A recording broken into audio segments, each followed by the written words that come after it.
Health insurance and medical costs are expensive in the United States, so with open enrollment just around the corner, you'll need to think about how these costs can become a little more manageable. Here's what to consider.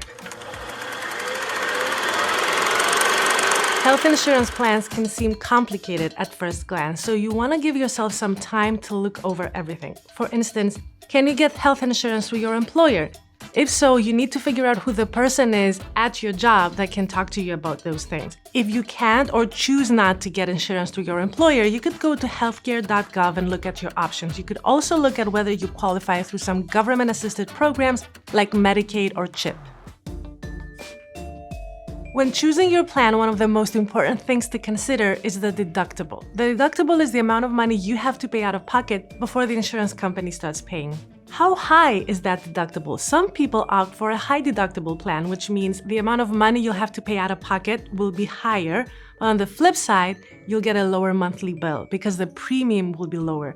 That gets your monthly cost to be more manageable, especially if you anticipate that you won't have a lot of medical needs throughout the year. However, if something unexpected were to happen, be prepared to pay more out of pocket before you get any assistance from your insurance company. Alternatively, you could select a lower deductible with a higher monthly cost. That's if you anticipate to be using a lot of medical resources throughout the year.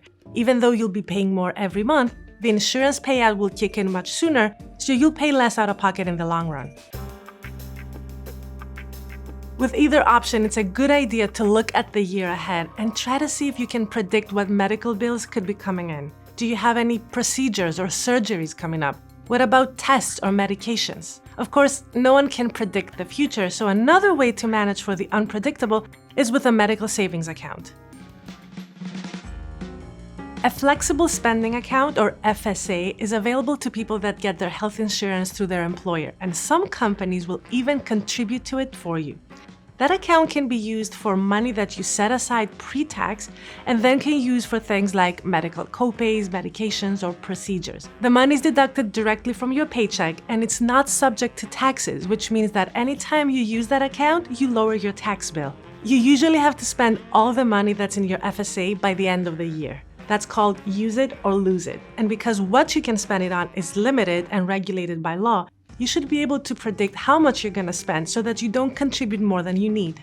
Another option is a health savings account, or HSA. That account is also pre-tax, which means you're saving on taxes, and what you contribute can be used for medical copays, surgeries, medication, and so on. The difference is that HSAs don't have an expiration date, so any money left in there will keep getting invested and growing over the years. HSAs are typically available for people with high deductible plans. There's no getting around it. Health insurance and medical costs are complicated and millions of people are affected by medical debt in this country. So give yourself some time to go over everything and figure out what's best for you.